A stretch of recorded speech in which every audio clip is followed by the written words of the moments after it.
inflated as you leave the aircraft from a door or after you leave the aircraft from a nova wing exit. Guys ನೋಡಿ, ಇವತ್ತು ನನ್ನ ತಮ್ಮ ಪಕ್ಕದ ಮನೆಯವರ ಮನೆಗತ್ತಿ ಎಳ್ನೀರು ಕೀಳಕ್ಕೆ ಹೋಗಿದ್ದಾರೆ.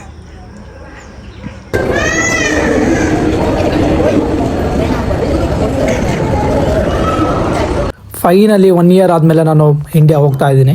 ಆ ಪ್ರೋಸೆಸ್ ಎಲ್ಲ ಮುಗಿಸ್ಕೊಂಡು ಇವಾಗ ಫ್ಲೈಟ್ ಒಳಗೆ ಹೋಗ್ತಾ ಇದ್ದೀನಿ ನಾನು. ಇದು ಫ್ಲೈಟ್ ಒಳಗಡೆ ಹೋಗ್ಬೇಕಾದ್ರೆ ಈ ಥರ ಎಲ್ಲ ಪ್ರೋಸೆಸ್ ಇರುತ್ತೆ.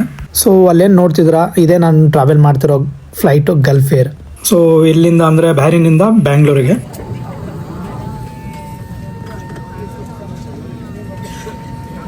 تحزمة السلامة مربوطة في جميع الأوقات عند جلوسكم في مقعدكم.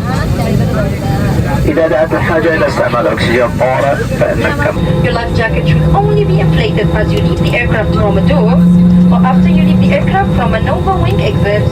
To inflate the life jacket. ನನ್ನ ಫ್ಲೈಟ್ ಇದ್ದಿದ್ದು 2 ಗಂಟೆಗೆ, ಹಾಗಾಗಿ ನನಗೆ ಮಧ್ಯಾಹ್ನದ ಊಟ ಕೂಡ ಇತ್ತು. ಸೊ ಫ್ಲೈಟ್ ಅಲ್ಲಿ ವೆಜ್ ಅಂಡ್ ನಾನ್ ವೆಜ್ ಇರುತ್ತೆ. ನಾನು ನಾನ್ ವೆಜ್ ಆರ್ಡರ್ ಮಾಡಿದ್ದೆ. ನೀವು ಇದೇನ್ ನೋಡ್ತಿದ್ರ, ಇದೇ ನನ್ನ ಮಧ್ಯಾಹ್ನದ ಲಂಚ್ ಇದೆ ನಂದು. ನಾನು ಆರ್ಡರ್ ಮಾಡಿದ್ದು ಚಿಕನ್ ವಿತ್ ರೈಸ್. ಸೊ ನೀವು ಇದೇನ್ ನೋಡ್ತಿದ್ರ, ಇದೇ ನನ್ನ ಮಧ್ಯಾಹ್ನದ ಊಟ.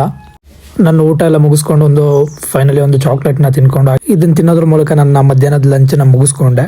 ಅಲ್ಲಿಂದೆಲ್ಲ ಮುಗಿಸ್ಕೊಂಡು ನಾನು ಬಂದಿದ್ದೆ ಬ್ಯಾಂಗ್ಳೂರು ಏರ್ಪೋರ್ಟ್ ಒಳಗಡೆ. ಡ್ಯೂಟಿ ಫ್ರೀ ಅಂತ ಇರುತ್ತೆ. ಐ ಥಿಂಕ್ ಫ್ಲೈಟ್ ಅಲ್ಲಿ ಜರ್ನಿ ಮಾಡೋರಿಗೆಲ್ಲ ಒಳಗಡೆ ಏರ್ಪೋರ್ಟ್ ಒಳಗೆ ಈ ತರ ಫೆಸಿಲಿಟಿ ಇರುತ್ತೆ. ಅಂದ್ರೆ ಸ್ವಲ್ಪ ಡಿಸ್ಕೌಂಟ್ ಪ್ರೈಸ್ ಅಲ್ಲಿ ಸಿಗುತ್ತೆ. ನೀವು ಅಲ್ಲಿ ತಗೋಬಹುದು. ಒಳ್ಳೊಳ್ಳೆ ಇಂಪಾರ್ಟೆಂಟ್ ಐಟಮ್ಸ್, ಎಣ್ಣೆಗಳು ಸಿಗುತ್ತೆ. ತುಂಬಾ ಕಾಸ್ಟ್ಲಿ ಒಳ್ಳೊಳ್ಳೆ ಐಟಮ್ಗಳು ಸಿಗುತ್ತೆ. ನಾನು ಜಸ್ಟ್ ವಿಂಡೋ ಶಾಪ್ ಮಾಡಿದೆ ಅಷ್ಟೇ, ಯಾಕಂದ್ರೆ ನಾನು ಆಲ್ರೆಡಿ ಬ್ಯಾರಿನಲ್ಲೇ ಪರ್ಚೇಸ್ ಮಾಡಿದ್ದೆ. ಅಲ್ಲೂ ಸ್ವಲ್ಪ ಅಂತ ಏನ್ ಟ್ಯಾಕ್ಸ್ ಏನಿಲ್ಲ, ಬಟ್ ಬ್ಯಾಂಗ್ಳೂರಲ್ಲಿ ಹೆವಿ ಟ್ಯಾಕ್ಸ್ ಇದೆ. ಅಂದ್ರೆ ನಮ್ಮ ಇಂಡಿಯಾದಲ್ಲಿ ತುಂಬಾನೇ ಟ್ಯಾಕ್ಸ್ ಇವಾಗ ಎಲ್ಲ ಇನ್ಕ್ರೀಸ್ ಮಾಡಿದ್ದಾರೆ. ಸೊ ಅಲ್ಲಿಂದ ಮುಗಿಸ್ಕೊಂಡು ನಾನು ಬಂದಿದ್ದೆ ಲಗೇಜ್ ಪಿಕ್ಕಿಂಗ್ ಏರಿಯಾಗೆ. ಇದೇ ತರ ಇರುತ್ತೆ ಲಗೇಜ್ ಪಿಕ್ಕಿಂಗ್ ಏರಿಯಾ. ಫೈನಲಿ ನನ್ನ ಲಗೇಜ್ ಬ್ಯಾಗ್ ಬಂತು. ನನ್ನ ಲಗೇಜ್ ಬ್ಯಾಗ್ನ ನಾನು ಕಲೆಕ್ಟ್ ಮಾಡಿಕೊಂಡು ಅಲ್ಲಿಂದ ಎಕ್ಸಿಟ್ ಆದೆ. ಅಲ್ಲಿಂದ ಹೊರಗಡೆ ಬರ್ತಿದ್ದಂಗೆ ಕನ್ನಡ ನೇಮ್ ಬೋರ್ಡ್ ನೋಡಿ ತುಂಬಾನೇ ಖುಷಿ ಆಯ್ತು ನನಗಂತೂ. ನಾನು ಬಂದು ಲ್ಯಾಂಡ್ ಆಗಿದ್ದು ಟರ್ಮಿನಲ್ 2 ಇಂಟರ್ನ್ಯಾಷನಲ್ ಬ್ಯಾಂಗ್ಳೂರ್ ಏರ್ಪೋರ್ಟ್ಗೆ. ನೀವು ಇದೇನ್ ನೋಡ್ತಿದ್ರೆ ಇದು ಎಲ್ಲ ಹೊರಗಡೆ ಇರೋದು. ನಮ್ಮ ಬೆಂಗಳೂರು ಏರ್ಪೋರ್ಟ್ ಅಂತೂ ಯಾವ ಏರ್ಪೋರ್ಟ್ಗೂ ಕಡಿಮೆ ಇಲ್ಲ ಗುರು, ಮಸ್ತ್ ಆಗಿದೆ ಮಾತ್ರ. ಟರ್ಮಿನಲ್ 2 ಏರ್ಪೋರ್ಟ್ ಇಂದ ನಾನು BMTC ಬಸ್ ಹತ್ಕೊಂಡು ಹೋಗಿದ್ದೆ ಮೆಜೆಸ್ಟಿಕ್ ಬಸ್ ಸ್ಟಾಪ್ಗೆ. ಬಸ್ ಅಂತ ದಡಕ ಬಡಕ ಅಂತ ಇದೆ. ಇದು ಯಾರು ಗುರು, ಬಸ್ ಒಳಗೆ ಸೊಳ್ಳೆ ಪರ್ದೆ ಹಾಕೊಂಡು ಮಲ್ಕೊಂಡಿದ್ದಾನೆ. ನಮ್ಮ ದೇಶ ನಾವು ಕೊಟ್ಟಿರೋ ದೇಶ ಇದು. ಸೊ ಫೈನಲ್ ಆಗಿ ನಾನು ಹಾಸನಿಗೆ ರೀಚ್ ಆದೆ.